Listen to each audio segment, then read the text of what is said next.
अस्सलाम वालेकुम एवरीवन। आज से जितनी भी मेरी वीडियोस होंगी वो सारी कुरान की तफसीर से रिलेटेड होंगी, ठीक है। आज जो मैं टॉपिक आपके साथ डिस्कस करने जा रही हूँ वो ये कि हम लोग नमाज़ तो पढ़ते हैं।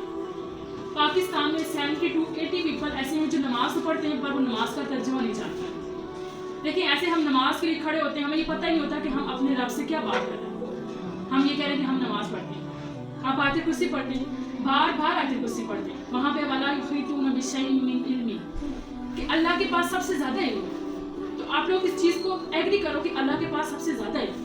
So when Allah has guided about one thing, then Allah has more knowledge. Accept this from your heart. आप इस चीज़ को दिल से तस्लीम करो कि अल्लाह के पास सबसे ज़्यादा इल्म। देखिए, जब तक हम कोई भी चीज़ स्टडी करेंगे हमें उसका नहीं पता कि उसका मतलब क्या है। फॉर एग्जाम्पल, अगर हम इंग्लिश भी बोल रहे हैं तो हमें नहीं पता कि उसका मतलब क्या है, तो उसके बोलने का कोई फ़ायदा नहीं है।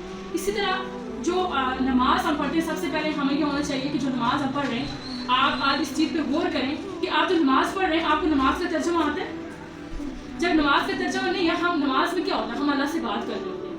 हमें अरबी में तो बस उसको रट्टे पे चढ़ाया हुआ, बस नमाज पढ़ी और खत्म किया। ऐसे नमाज नहीं होती।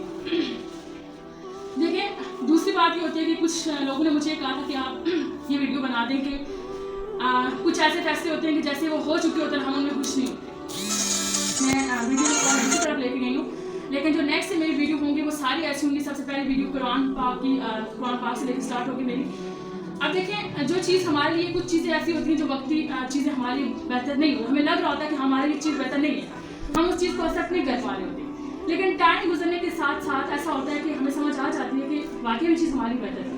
हम जब अल्लाह पे अपना यकीन पक्का कर लेते हैं, जब हमारा यकीन अल्लाह पे हो जाता है, तो उसके बाद मेरा नहीं ख्याल कि आप कोई भी काम करेंगे तो आपको उसमें कुछ डाउट होगा कि हमें ये चीज़ नहीं करनी चाहिए। देखिए, कुछ चीज़ें ऐसी होती हैं कि जो हमें वक्त समझ नहीं आ रही होती कि हम ये क्या कर रहे हैं, हमें लग रहा होता है कि ये चीज़ें नहीं होनी चाहिए, ऐसे क्यों हो रहा है। तो वो चीज़ें वक्ती जो अल्लाह, देखिए अल्लाह जो है वो 70 माओ से ज़्यादा प्यार करता है। तो आप ये कैसे सोच सकते हैं कि वो अल्लाह जो 70 माओ से ज़्यादा प्यार करता है वो हमारे लिए कुछ भी गलत फैसला कर सकता है? ऐसा कभी भी नहीं होता। तो इसके लिए मैं आपसे इतना ही कहूँगी कि आप ऐसा करें कि सबसे पहले आप अपना यकीन अल्लाह पे, आपका यकीन पक्का होना चाहिए।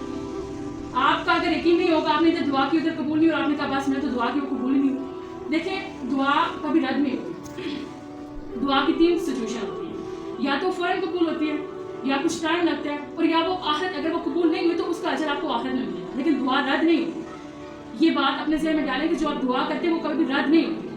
तो जब इंसान वक्ती अगर इस चीज़ को समझ पाए कि अल्लाह का जो काम है उसमें कोई ना कोई मसलियत है, तो अल्लाह ताला को भी होता है कि इस बंदे ने सारा फैसला मुझ पर छोड़ा है, फिर वो बंदा कभी भी गुमराह नहीं हो सकता, कभी भी नाखुश नहीं हो सकता।